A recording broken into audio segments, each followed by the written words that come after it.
series of reports in the Deming Library, a series designed to teach Dr. Deming's method. It has been endorsed by Dr. Deming, and he has contributed to it.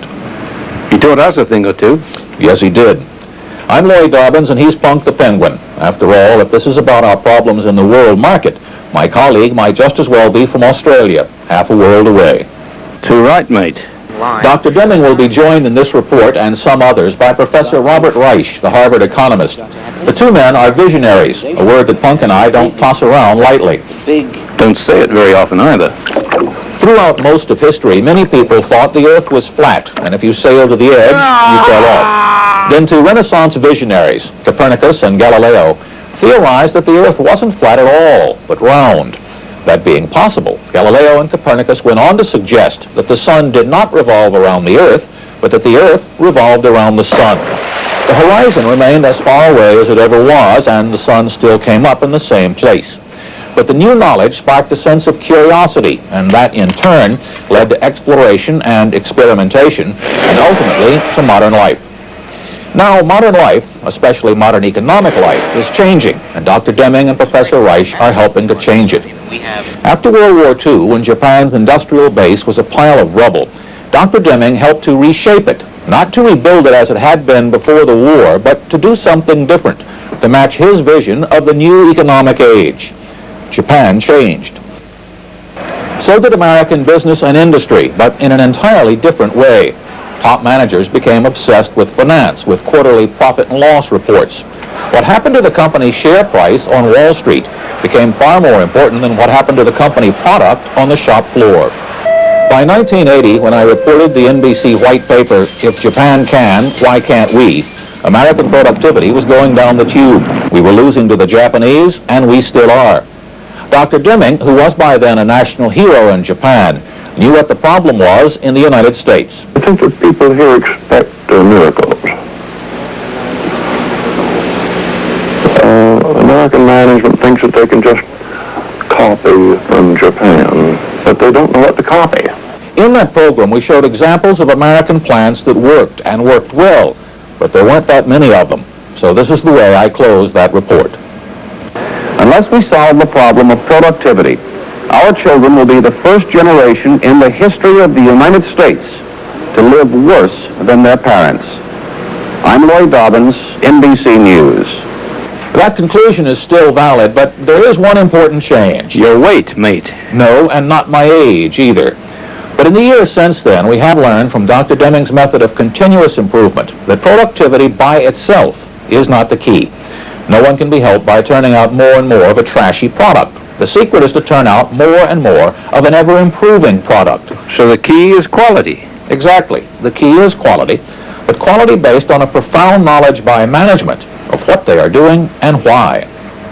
No two men know that better than Dr. Deming and Professor Reich. They agreed to meet in the museum room of an old New England mill to talk to Claire Crawford Mason, a producer of If Japan Can. The topic was, what has happened to American business and industry, and how can it be changed? The two men are students and admirers of each other's work, but they had met only once before, and on the surface at least, appeared to have little in common. Dr. Deming was 46 years old when Professor Reich was born, so they are nearly two generations apart. Dr. Deming was educated in this country. Professor Reich was a Rhodes Scholar. He teaches business and public policy at Harvard. Dr. Deming, for more than 40 years, has been a consultant to industry and has taught statistics at New York University since 1946. Both men write. Dr. Deming is more prolific, Professor Reich more popular. His The Next American Frontier won the 1984 Brownlow Award for books on public policy. Dr. Deming is taller and has a haircut that would make a Marine drill instructor proud. Professor Reich is shorter and bearded. And Miss Crawford Mason is the blonde. Thank you. In this program, Professor Reich explains the background, the history of our problem. In future programs, he and Dr. Deming will be more specific about the solutions, but you can't deal with the future until you understand the past. In the decade or two after the Second World War, America was preeminent by default. Our allies and potential trading partners were devastated. They were rebuilding their economies. We became the leader of the world economy, but not because we earned it, not because we were doing things any better than anybody else, but simply, I think, largely because there was nobody else there. And by the 60s, that had changed. They had caught up. Japan had caught up. Many of our European neighbors had caught up. They're still catching up. Southeast Asia is beginning to catch up. Korea is beginning to catch up. And we can no longer take for granted that preeminence by default. People confuse, I think, management and luck. It's one thing to manage an expanding economy where you can't lose. Now it's something else to manage a business when the economy is stable or when your business is on the decline. I believe that there is a historical explanation in part, and that is that mass production, high volume, standardized production, the Henry Ford assembly line was so successful for so many years. It was the key to American prosperity. It was the key to our standard of living. You could just produce more and more and more, routinized production. And it was extremely difficult, and has been extremely difficult, for us to give up organizationally, not only at the level of the company, but at the level of industry, at the level of society, for us to give up that fundamental organizing principle. American management has no way to meet the challenge. They have not tried to meet the challenge. Meet it with paperwork, and not with fundamental problems of gaining productivity, especially in the areas that Americans can excel. That's a partial answer. Fundamentally, it has to do with the way we are organized, the way we have organized ourselves. Management, labor, government. It is simply that we have to understand that the old ways of producing, the old ways of production, are no longer going to make us wealthy, maintain our standard of living. Another kind of management required, Dr. Wright. Totally different. For decades. And the Americans have never learned it. They never faced it. Well, we didn't face it. Take the hierarchy between management and labor. Very clear delineation between those who manage and those who work at routine jobs. Well, that is a direct descendant of those days of mass production. We can no longer do that. The kind of production, the kind of economy, the kind of competition we're now in calls for a far less of a distinction between management and labor, much more responsibility given to labor, a less authoritarian, less hierarchical system. But it's very difficult for management. It's also very difficult for labor to give up those old relationships. Do you agree with what he's saying? Yes, I do. American industry is on the decline. It has been for quite a long time. Now, I'm not the one to speak to that. Dr. Reich is my teacher in that respect. In absolute levels, America was the most productive nation in the world, actually until quite recently. That is, Japan and a few other nations in most industries, or in many industries, have actually become more productive, technically more productive, producing more per worker than we are. You know, many people blame, they blame the overvalued dollar. They say the reason we're losing our competitive position is because the dollar is worth too much. But it can't be the overvalued dollar. This decline, as Dr. Deming said, has been occurring since the late 1950s. It received a rapid push in the mid-60s because of the technological changes that have bound the world together. That is, the technologies of mass communication, transportation, cargo ships, containerized ships, satellite communications technologies have all enabled the production process to be parceled out, fragmented around the world, and parceled out to wherever various pieces of it can be undertaken more efficiently. Now that means that if you have countries like South Korea or Brazil with very cheap labor, very easy access to raw materials, well, it means that they are going to get a lot of the old mass production side of what we used to do. We are no longer going to be competitive in that old, static mass production system. Japan has created a new economic age. It was obvious to me in 1959. How has American management responded to the crisis today? I mean, when things started to sort of go downhill in the 60s. There are two kinds of response by American management. I I think the dominant response still is to cut costs. If we're competing internationally, how do you become more competitive? You cut costs.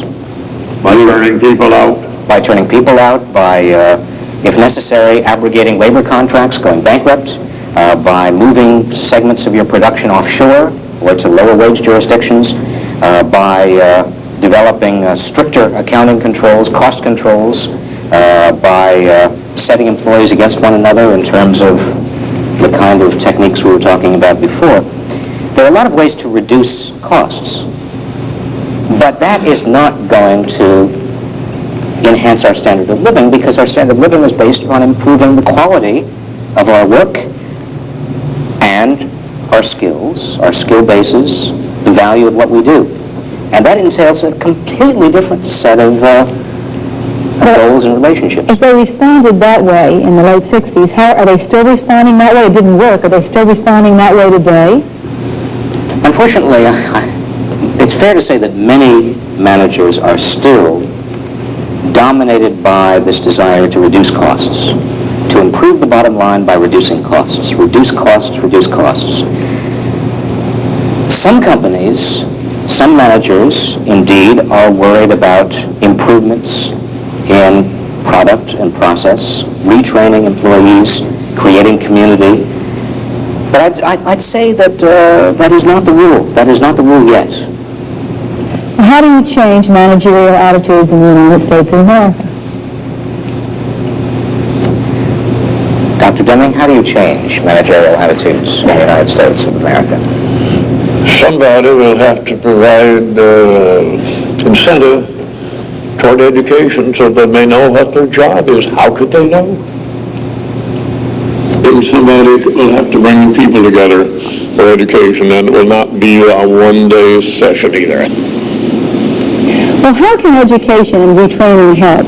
What can be done with the American worker who has been working on this standardized production line and who's becoming obsolete because those third world people? That is not the problem. The American worker is not the problem. The problem is at the top. Management. Never liked management myself. Why not? Dr. Deming said it. Management's the problem. True enough, but management is also the solution. Help me with this demonstration. Change has to come from management, because only management has the authority to study a situation, play hunches, and test theories, and that causes progress. The proof of that has been available for a long time. Prehistoric man needed an animal that was faster and more adaptable than the ox, so he tamed the horse and put an ox yoke on it. The ox yoke choked the horse. Come on, move along. Come on, choke in your own time. Come on, move it on. Come on. Go. By even puffing and wheezing, the horse could do the work of 4 men. What the horse could not do was redesign the ox yoke. That was management's job. In the 11th century, management finally developed the knowledge to design a collar that suited the horse's narrow shoulders and broad chest. Since the horse, the worker, could now breathe, it did the work of 16 men, a 400% increase in productivity.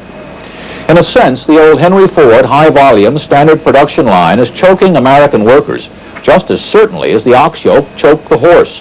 Wheezing and puffing, the American worker is being asked to compete with better trained, better managed workers in Japan and other countries. And the American worker cannot change that. Only management can adopt a more flexible production system that allows for constant improvement. In the new economic age, doing the same thing the same way over and over is beating a dead horse. If you're going to be changing constantly, innovating constantly, making incremental improvements constantly, there can be no standard operating procedures, by definition. I like that, Dr. X.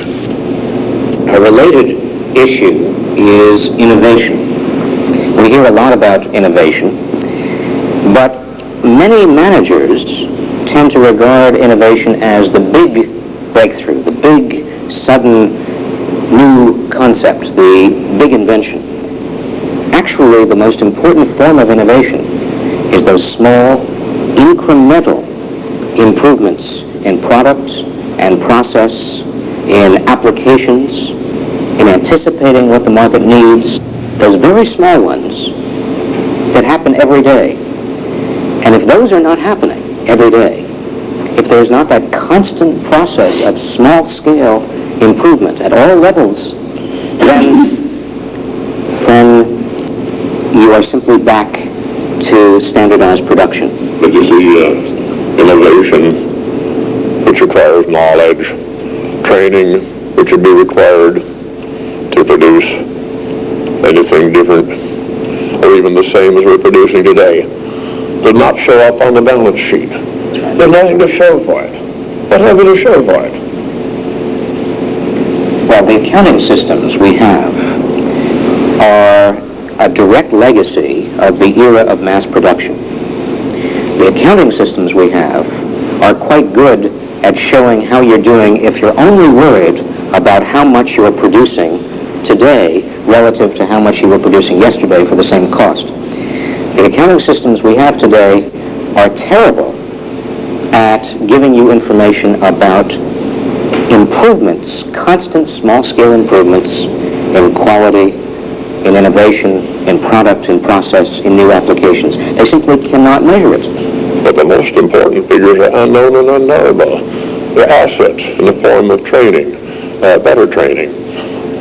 What are the controller's figures for the loss of a customer that switches?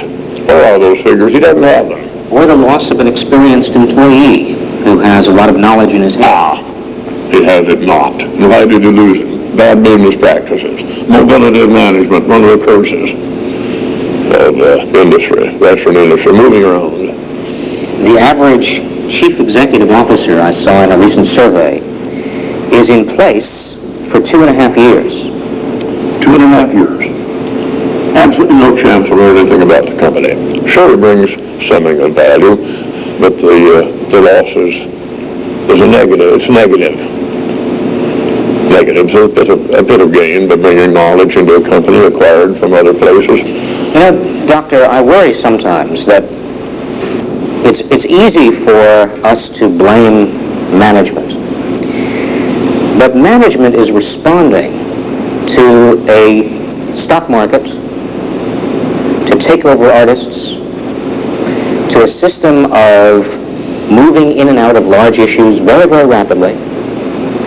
If management is not looking at the bottom line in the short term, management feels that it's in danger of getting taken over or getting replaced.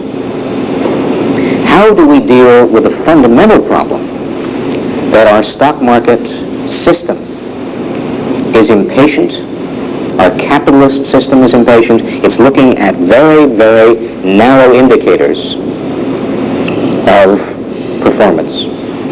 It's very interesting, I think. How can that system be changed? The firm of tomorrow, if it's going to be truly competitive, if it's going to worry about the kind of small-scale, constant innovations and quality that Dr. Deming and I have been talking about, has got to create a community of itself. Workers, managers, all those associated with the firm have got to be part of the same effort. Now, one of the problems is it's very difficult to create a community where managers, top managers, are earning 20 or 25 times the salaries of people at the bottom, where managers are coming and going every 2 or 2.5 years, where the entire firm may be bought up tomorrow, and there may be an entirely different group in charge, where at any time employees can be sacked, let go, discharged, entire divisions can be completely eliminated. How in the world can you create a feeling of community when those are the rules of the game? People are a commodity. People are absolutely viewed as fungible commodities. Not just hourly workers, everybody. A commodity. Including top management. Oh, yeah.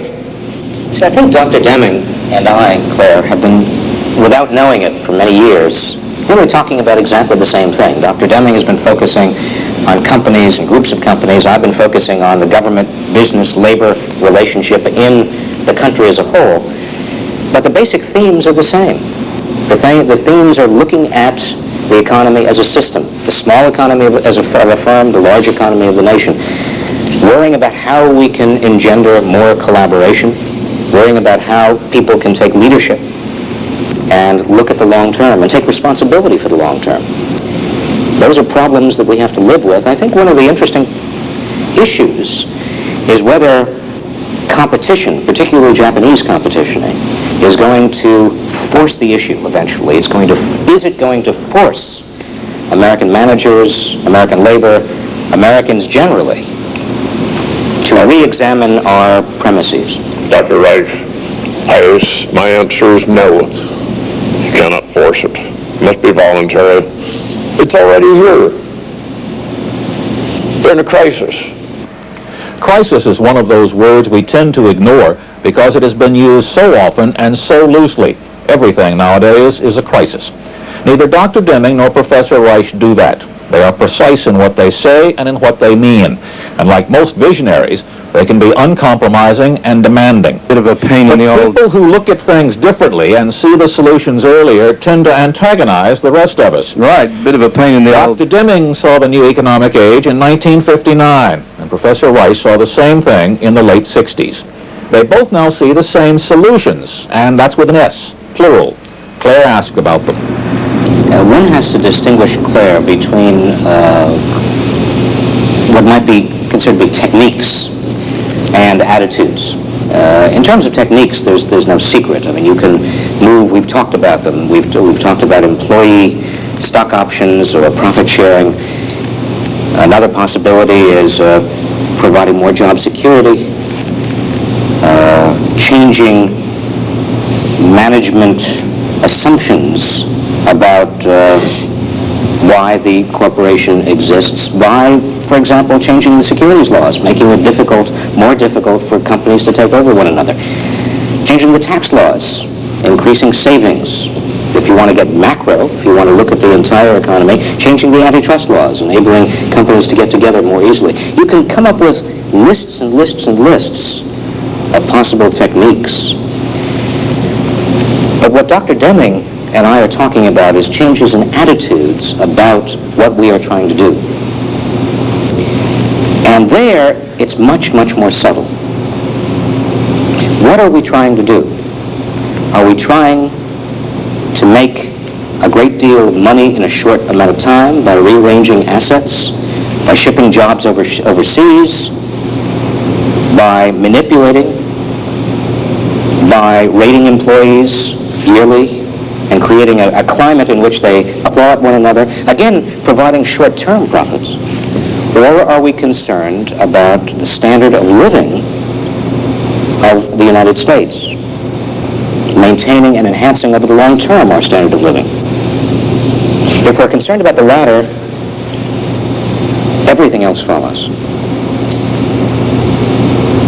If we're concerned about the latter, attitudes on the part of management, attitudes of the public on the part of about government and business, all of the things that Dr. Deming is suggesting, I think, come quite naturally. In the Japan documentary, in the NBC white paper, you said that people were trying to copy Japan and they didn't know what to copy.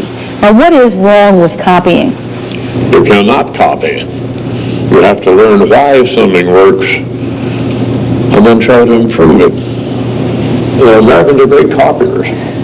They go to Japan and come back and try to copy. Management copies QC circles. They're great in Japan. And they're great in this country if the management participates. The Japanese don't copy. They find out how it works and then improve it. And with respect to copying, a company that makes furniture decided, we're doing well, things are good, we have a good name, we ought to put out a piano with our name on it. So they bought a Steinway. They took it all apart, bought parts, or made parts. Maybe they got some of them from Steinway, I don't know. Put it together, first prototype. It wouldn't make music, otherwise it was all right. It just would not play. It could make only thuds. So they made some more. They would not play. Just would not do the job. They were not pianos. They only get thuds. So they gave that up, but at least they could recover the Steinway, so they put it back together for sale. But it would not play either. You cannot copy. You have to know why it works. And you have to know what the words mean. When Dr. Deming says system, he means the system in a company. And when he's talking about how and why the company works, Dr. Deming uses the word process. And he insists that the process in your system can study how anything ought to be done. What the system cannot do is copy. Copying won't work. With a copy, you just make parts exactly like this, put them together, and somehow suppose that they'll work, but they don't. You have to know why they work. You have to study the process, whatever it might be. Psychology, metallurgy, processes, whatever it may be, you have to study. Why do they work together? What is it that we're trying to do when they work together? What must be the product? What must they turn out? We have to understand there's a difference between studying and copying. A very good question. Something I think to think about. What is quality? What does that word mean in the framework of this discussion? Quality has many meanings. In the first place, if we're going to talk about quality of product or the market or service, the intent of quality begins with the top management, provided they have an interest in it. The intent of quality. Quality starts there with the intent, which is ineffable. Must be translated into action by engineers, psychologists, people that can plan, test, and put out a service or a product. It is necessary to look ahead to discover what services or product would help man to live better materially 3 years hence, 5 years hence. Start on it now. A lot of my work is working with people on product and service that no one will receive or know much of anything about for 3 or 4 or 5 years from now. That takes knowledge, expert knowledge, takes perseverance, takes vision. And you don't get it by asking today's consumer what he would like to have. He doesn't know. He does not know what a producer can do for him. How can he know? It's only the expert that has with vision that can make advancement. Quality to the hourly worker is something else. He thinks that he's producing quality if he can take part in his work. He thinks that if he can take part in his work, he's turning out quality. Unfortunately, that product that he's working on may go out of business. He may be out of a job in 3 or 4 years doing wonderful work because the management didn't look ahead. Quality to the plant manager is getting his 1,200 items out today. He jolly well better get them out. He didn't mind if they have quality. But if they do have quality, that translates into productivity, and productivity translates into standard of living, and that translates into the future. It all depends on quality, because that's the only way we can compete. In order to be competitive in the sense of maintaining our standard of living, we have to provide something of value to the world market that is not the same thing that everybody else provides. We have got to have skills, we've got to have insights, we've got to have an organization that other people don't have. Otherwise, we simply can't maintain our relative standard of living. Sounds familiar. Try it this way. Unless we solve the problem of productivity, our children will be the first generation in the history of the United States to live worse than their parents. however you say it, it's the same thing. We simply must do better, if not for our own sake, then for our children's. In Part 2 of the Deming Library, Dr. Deming and Professor Reich talk about specific steps that management must take to make America competitive again. Until then, he's punk. I'm only rock and roll.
How can American business and industry compete in the world market? The Japanese have been winning that competition for years, and they use the same method that American managers could use if they would. The 14 points of Dr. W. Edwards Deming. This is the second in a series of reports in the Deming Library, a series designed to teach Dr. Deming's method. It has been endorsed by Dr. Deming, and he has contributed to it. I'm Lloyd Dobbins, and this is my Australian colleague, Punk the Penguin. G'day, mate. In this report, we're going to deal with the first 7 of the 14 points. Just 7? Just 7. Each of the 14 points sounds simple, but each represents a basic change in the way things are done. Basic change is often dangerous, and it is this time, but it is also essential. Change is vital. And I don't mean a little bit. I mean the whole system has got to be thrown overboard. The payoffs are not going to be next month or 6 months from now or maybe even next year. The changes that we've been talking about are extraordinarily risky. We're talking about perhaps 5 years, perhaps even 10 years. And the constituents of a labor leader, the constituents of a manager in terms of a board of directors and a financial market are not often going to be that patient. But the example of the ox yoke and the horse collar from part 1 proves that change pays off. A horse wearing an ox yoke could do the work of 4 people, even if it was choking. Come on, move along. Come on, choke in your own time. Come on, move it on. Come on. Go. Once management developed enough knowledge to design a horse collar to make that vital long-term change, then the same animal could do the work of 16 people. Hey, I gotta go. Hey, whoa, hey. Quality went up, costs went down. With better quality and lower costs, you can capture the market with better quality and lower price. It'll help you to stay in business, provide jobs, more jobs. It's all very simple. One has to know how to produce quality. What quality is, that's the ultimate aim, and quality goes all the way through an organization. It can be no better than the top, no better than the intent of the top people. That is Dr. Deming's single most important point. What needs to be done can be done only by top management. Professor Robert Reich, the Harvard economist who joined Dr. Deming and producer Claire Crawford Mason in this discussion, says that management too often thinks that reducing costs will solve the problem. There are a lot of ways to reduce costs, but that is not going to enhance our standard of living, because our standard of living is based on improving the quality of our work and our skills, our skill bases, the value of what we do. The irony is that Dr. Deming's 14 points will, in fact, reduce cost, but that isn't the point. They will create jobs and provide better products and services for the consumer. Quality will go up, and so will our skills. Best of all, we can reverse the slide in our standard of living that has become noticeable. The American public is beginning to catch on. Many people understand, for example, that their children cannot afford the same quality of houses that they could. Many people understand that things seem to be getting a little bit worse, that standard of living around the edges is beginning to suffer. They're worried about the national debt. They're worried about the deficit. They want to place blame on something. But most people don't want to blame ourselves. We want to blame the Japanese. We want to blame government. We want to blame somebody else. Remember what the character in Pogo said? We have met the enemy and he is us. It's still true, but it does not have to be. The 14 points? Right. Do you know them? No, but I can learn, mate. Okay. Get ready. Point number 1. Point number 1 is constancy of purpose, to stay in business. How? By turning out product and service that will help man to live better materially, and which will have a market. And marketing is pretty important. It requires planning, looking to the future. It requires knowledge. The people I worry about, though, are managers who are enthralled with financial manipulation, who are so busy, for example, dealing with short-term creative accounting manipulations, that they don't care about their companies in this deep sense. They don't care about new products, processes, new adaptations, long-term visions. Constancy of purpose does not mean for a fiscal quarter nor even for a year. It means looking so far into the future that you're designing products for your customers that they do not even know yet that they want. Most of the products and services that we enjoy today came because somebody looked ahead and with knowledge, expert knowledge usually, provided to man a product or service that the user never envisaged. Constancy of purpose is the future, a kind of bet you make that you can make a great deal more in the long run than you could possibly make in the next few months. In a contest between short-term and long-term thinking wins. Okay, Punk, what's the second of the 14 points? Adopt a new philosophy. Dr. Deming's point is that management must put quality ahead of finance and short-term thinking. Our problem is quality, and quality is made in the boardroom. Quality can no more be delegated than can ethics. But quality is not a matter of everyone doing his or her best. Quality requires a clear definition of what is desired, a clear organization to achieve that, and the specialized knowledge to organize for quality and define it. The firm of tomorrow, if it's going to be truly competitive, if it's going to worry about the kind of small-scale, constant innovations and quality that Dr. Deming and I have been talking about, has got to create a community of itself. Workers, managers, all those associated with the firm have got to be part of the same effort. That effort is to design a work process, test it, then refine it. Then you do it again. Because that design, test, refinement never stops, improvement never stops. That is the new philosophy, and to adopt it, organizations must change. We have had a tendency in this country to take for granted the organization, not only of production, but the whole organization of our corporations, our economy. No one is stepping back and asking the fundamentals, asking the fundamental questions, asking whether it makes sense. Systems are in place that will have to be not just modified, thrown out, replaced by leadership.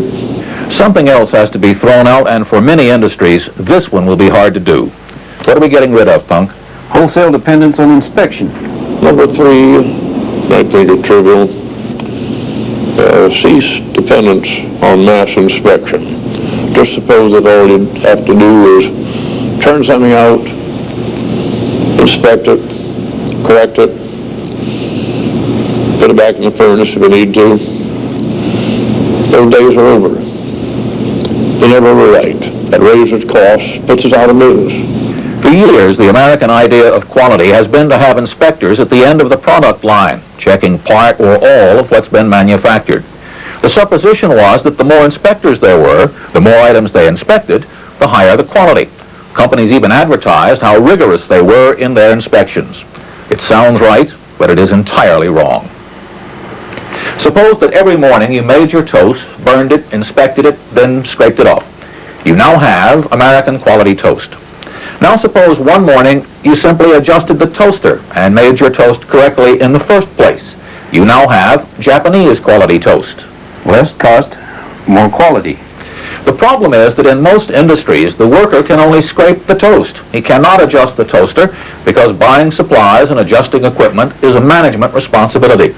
Management must accept that responsibility, learn what has to be done, and redesign the production process to eliminate defects and the need for inspectors. And that doesn't drive your costs up, it drives them down. But you cannot make it right, you cannot save money if you're worried more about money than you are about quality. Lost me, mate. Well, it's point 4, and Dr. Deming explains it. Point number 4 is to cease doing business on price tag. Nobody can afford it. The question is, what do you get for the money? And think long-term. Think company-wide. Anybody can buy anything cheaper. Now look what it does to the rest of the company. That means to move in manufacturing, move to the single vendor as rapidly as possible. Instead of having vendors compete for price, and you choose the 2 or 3 of the lowest price, make a long-term relationship with one. Then you will get constant improvement, and you get lower and lower cost. It's not foolproof. You can make a mistake. You can depend on Murphy's Law. It'll work now and then. And Someone wrote a note to me in my seminar in London recently to say that Mr. Merker was an optimist. Even if something does go wrong while you're trying to set up a long-term relationship with a supplier, once you get it done, you will also get quality supplies at reduced costs. That's not a guess.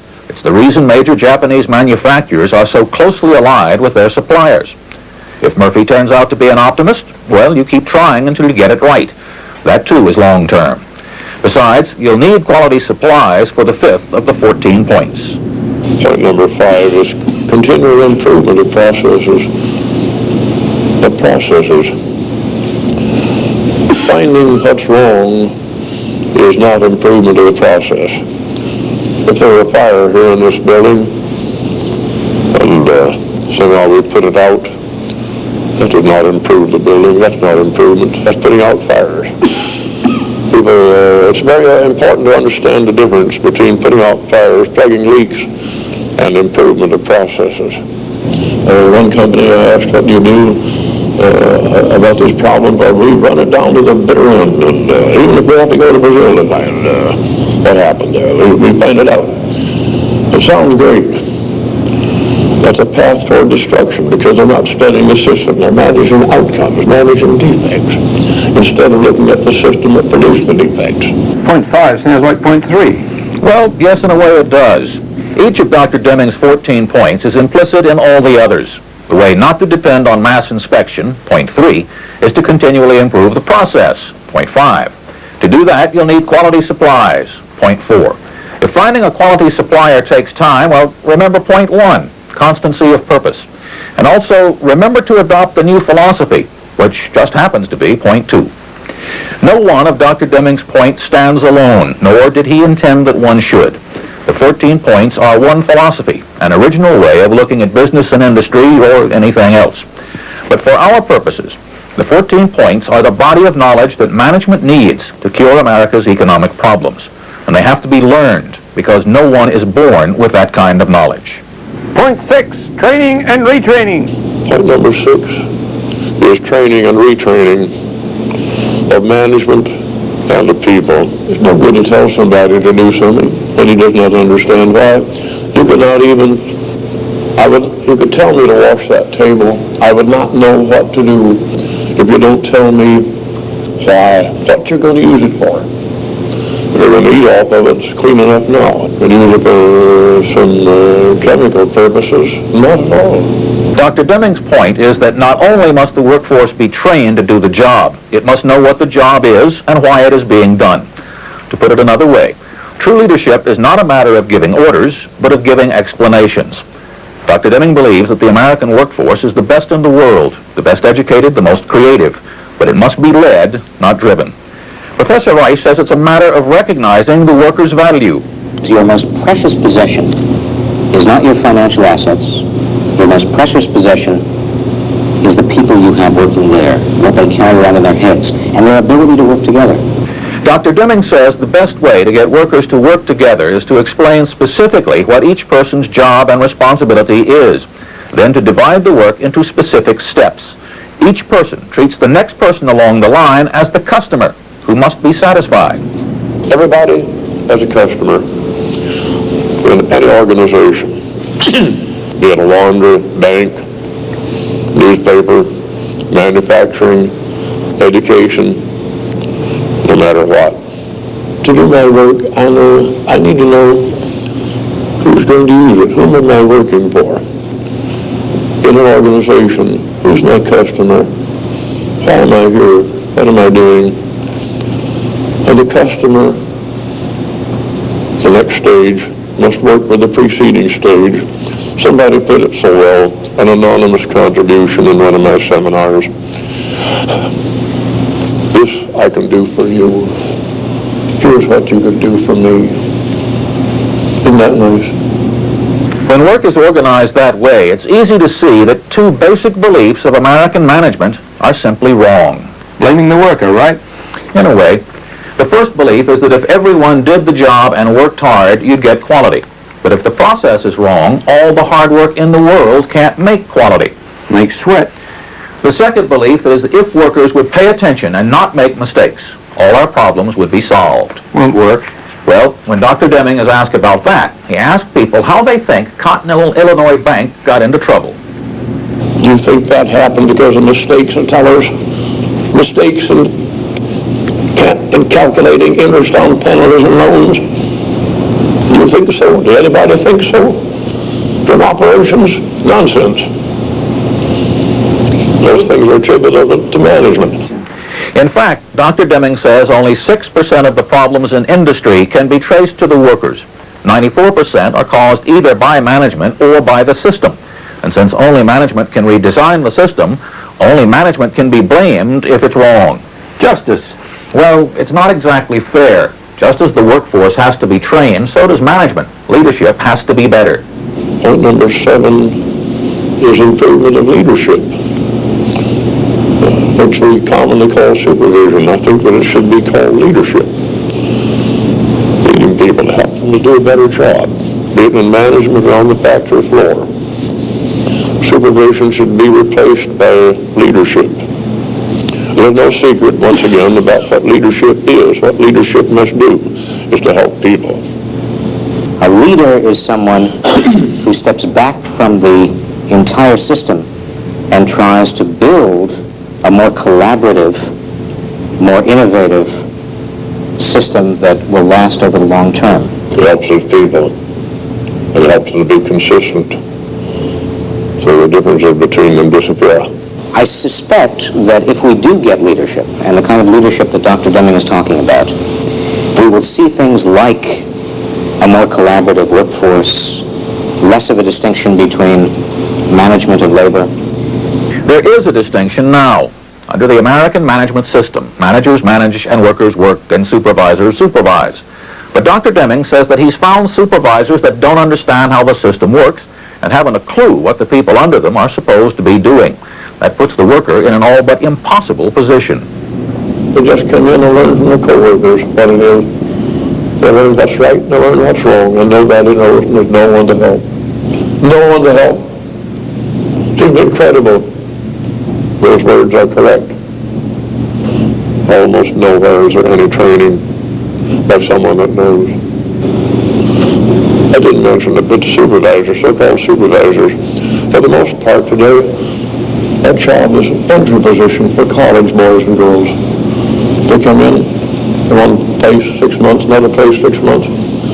They try to learn the work. They're smart enough. They cannot learn it in 6 months. That's not the way to learn the company. Dr. Deming says too much has been made of the fact that Japanese workers in major industries have lifetime employment. It is more important, he says, that Japanese managers also stay with their companies for a lifetime and learn the company from the bottom up. The man that I talked with, manager of sales for a company that sells meat, spent 7 years driving a truck, delivering meat to hotels, restaurants, stores. Because he knows what it is to leave the platform 4:30 in the morning. He knows what it is to have a truck break down en route. He knows what it is. He knows his customers. Those are the first 7 points and a few explanations of why they're worth doing. Ready for the review? Point 1.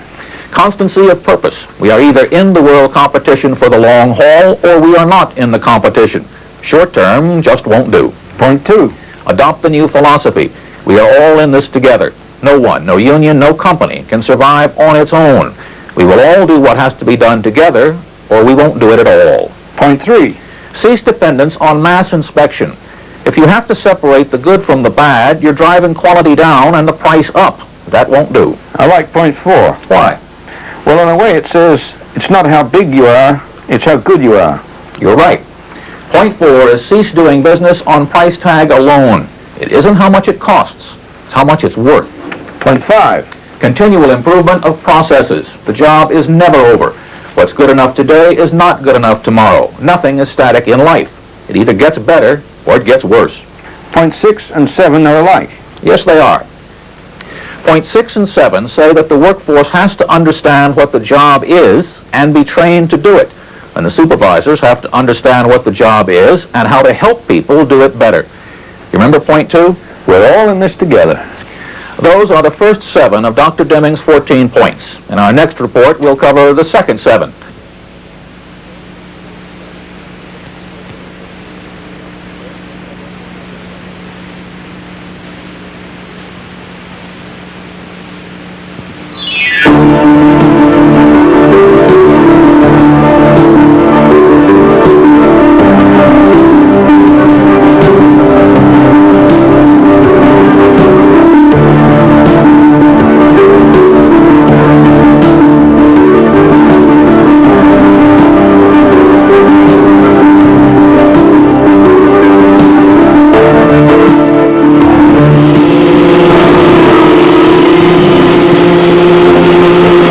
The American worker is one of the nation's great assets. The American manager could be every bit as good, but he does not know how to be.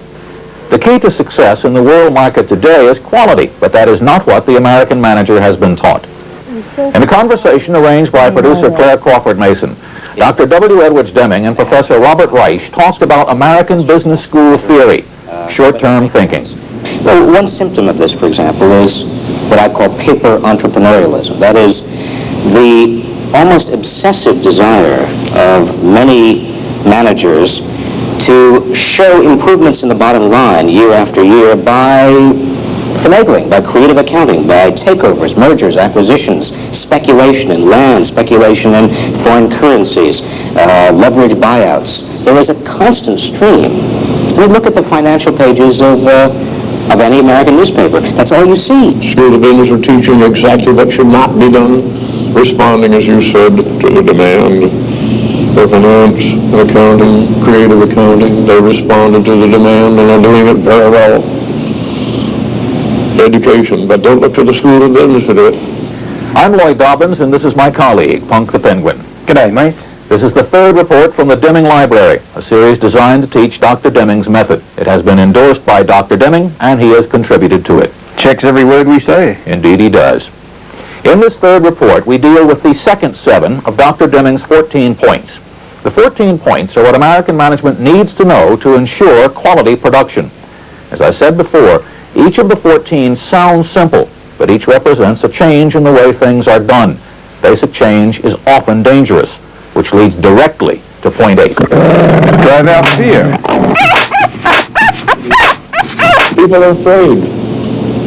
Dr. Reich, they're afraid. What are they afraid of? Their jobs. They're afraid of knowledge.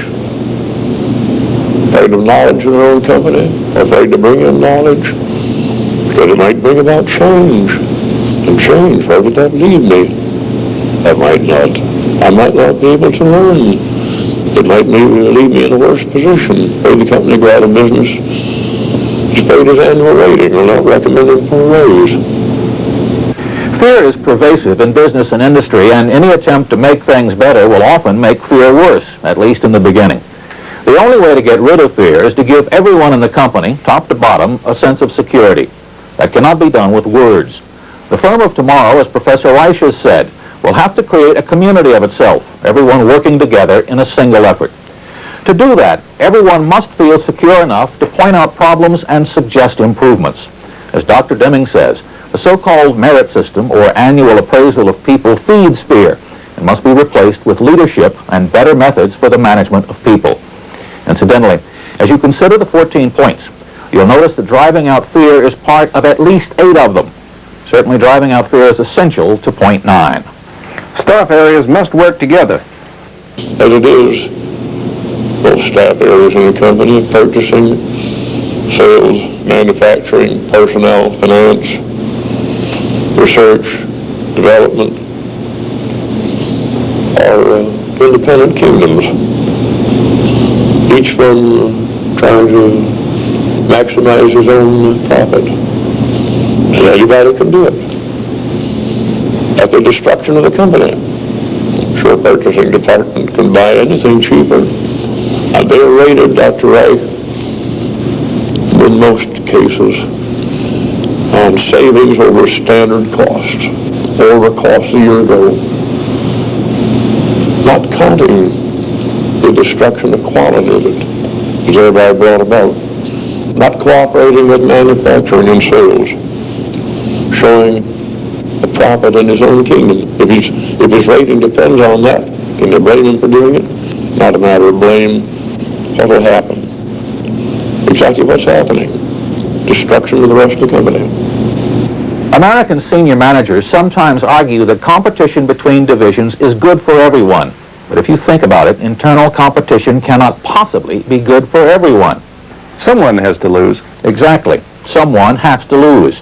So to the division manager, what happens in that division becomes more important than what happens to the company, and far more important than what happens to the rival divisions. You can't build quality that way. No, but you can destroy it. If you know anything at all about corporate politics, then you know that if you can't look better, the next best thing is to make everyone else look worse. In any firm that hopes to build quality and succeed on the world market, internal competition doesn't work. And we have to get rid of other practices that don't work.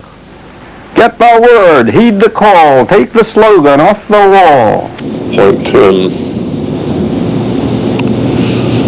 is to get rid of dependence on exhortations. Exhortations to people.